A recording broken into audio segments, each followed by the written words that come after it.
Today we are going to continue our example based on principle of superposition. तो हमने पिछले lecture में principle of superposition already study कर लिया है और उसके बेस पे हम न्यूमेरिकल कैलकुलेट करेंगे. So for a short revision will see this principle of superposition. तो ये हमने पिछले लेक्चर में ऑलरेडी देख लिया था कि प्रिंसिपल ऑफ सुपरपोजिशन क्या है कि ये ओवरऑल लेंथ को अफेक्ट करता है. तो ये पूरे बार को अगर हम कंसीडर करते हैं तो इसकी लेंथ में जो भी चेंज आया है वो इंडिविजुअल बार्स के एरिया और लेंथ में जो भी चेंज आया है उसकी वजह से. तो ये हमने देखा था change in length of the entire bar will be equal to plus और minus change in length of the first bar, second bar and third bar. तो अगर फोर्सेस टेंसाइल है तो पॉजिटिव, कंप्रेसिव है तो नेगेटिव साइन यूज करेंगे. तो यही चीज यूज करके हम ये एग्जांपल सॉल्व करेंगे. So let me read the question. Find the change in the length of the specimen as shown in the figure. Consider cross-sectional area 400 mm square and E, that is modulus of elasticity 2 into 10 raised to 5 Newton per mm square. तो यहाँ पे हमें change in the length find करना है of the specimen, यानी कि ये पूरा जो फिगर है, पूरा जो बार है, उसका हम चेंज इन लेंथ कैलकुलेट करेंगे.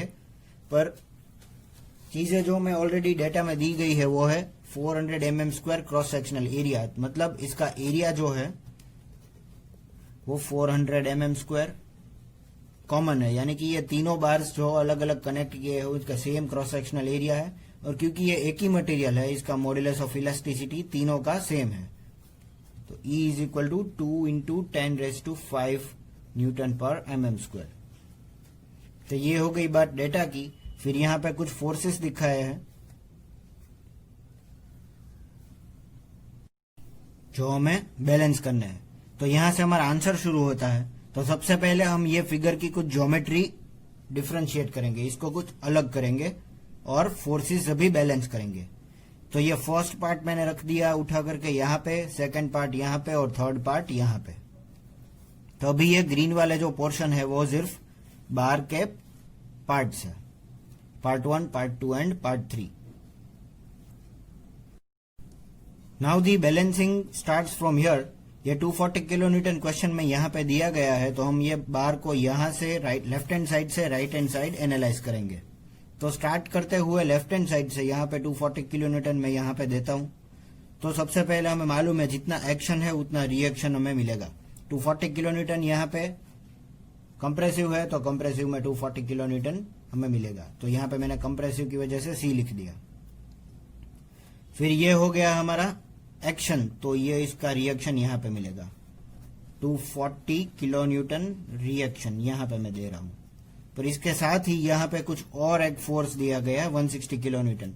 तो 240 प्लस 160 किलो न्यूटन ये दोनों ऐड करके हो गया 400 किलो न्यूटन. याद रखिए ये एक्शन ये रिएक्शन. रिएक्शन और ये फोर्स दोनों एक ही डायरेक्शन में है तो हम इसको प्लस कर देंगे. 240 प्लस 160 दैट विल बी 400. तो यहां पे मैंने वही दिखाया 400 कंप्रेसिव. तो एक्शन ये हो गया रिएक्शन 400 किलो न्यूटन. अगेन इस 400 को हम अगर एक्शन लेते हैं तो इसका रिएक्शन इसकी ऑपोजिट साइड मिलेगा यहां पे इस डायरेक्शन में. ये एक्शन तो ये रिएक्शन 400 किलो न्यूटन. पर यहां पे अगर हम देखते हैं इसका कंपैरिजन यहां पे करते हैं तो ये 600 डायरेक्शन लेफ्ट हैंड साइड में दिया है, ये ऑपोजिट डायरेक्शन है. ये 600 kilo Newton left hand side, 400 kilo Newton right hand side. तो 600 माइनस 400 हो गया 200 किलो न्यूटन. तो ये 200 मैंने इस डायरेक्शन में लिखा है क्योंकि यहां पे 200 कैलकुलेट होता है. So again if we consider this action, ये हो गया इसके ऑपोजिट डायरेक्शन में रिएक्शन. Action reaction. तो ये 200 यहां पे दिया गया है तो ये बैलेंस हो गया, ये दोनों इक्वल आने चाहिए. This both the forces coming out of the right hand side should be equal. तो ये हो गया reaction. This both the forces are coming out and it will extend the length. इसकी लेंथ बढ़ा देंगे तो इसको मैंने टेंसाइल लिखा है. ये दोनों पोर्शन कंप्रेसिव और यह पोर्शन टेंसाइल.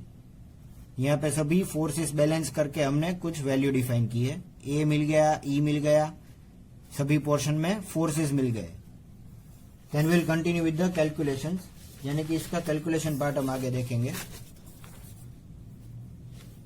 एरिया डिफाइंड है 400 mm², ई ऑलरेडी डिफाइंड है 2 × 10⁵ न्यूटन पर mm²। तो इसका फ्री बॉडी डायग्राम जो हमने ड्रॉ किया यहाँ पे, इसे बोलते हैं फ्री बॉडी डायग्राम। जो पार्ट्स को हम अलग करते हैं that is free body diagram. P1 -240 kilo Newton. -240 मैंने माइनस की साइन इसीलिए यहाँ पे दिखाई क्योंकि इसमें चेंज इन लेंथ कुछ नेगेटिव आएगा। इसकी कंप्रेसिव में अगर हम फोर्स देंगे तो लेंथ में कुछ डिक्रीमेंट हमें देखने को मिलेगा। सिमिलरली यहाँ पे भी -400 किलो न्यूटन और P3 200 किलो न्यूटन पॉजिटिव, क्योंकि ये टेंसाइल है, जो हमने पिछले लेक्चर में भी इसके बारे में बात की थी। L1, L2, L3 मैंने यहां से डायरेक्टली इनपुट कर दी 200, 140, 260, 200, 140, 260।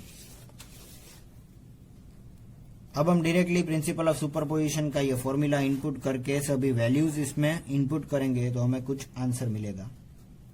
पर यहाँ पे A1, E1, A2, E2, A3, E3 की वैल्यू सेम है, तो इसका हम कॉमन बाहर निकालेंगे। A1, E1, A2, E2, A3, E3, ये हो गया AE।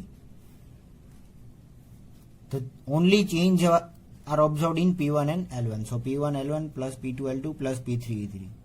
पर यहाँ पे मैंने साइंस अभी कंसीडर नहीं की है क्योंकि यहाँ वैल्यू में ऑलरेडी साइंस मैंने दिखा दिया, नेगेटिव नेगेटिव पॉजिटिव। तो P1 की वैल्यू में -240 × 10⁻³ L1 की वैल्यू है 200, P2 की वैल्यू -400 × 10⁻³ क्योंकि यह किलो न्यूटन है, मैंने न्यूटन में कन्वर्ट किया है तो मैं 10⁻³ लिख रहा हूं।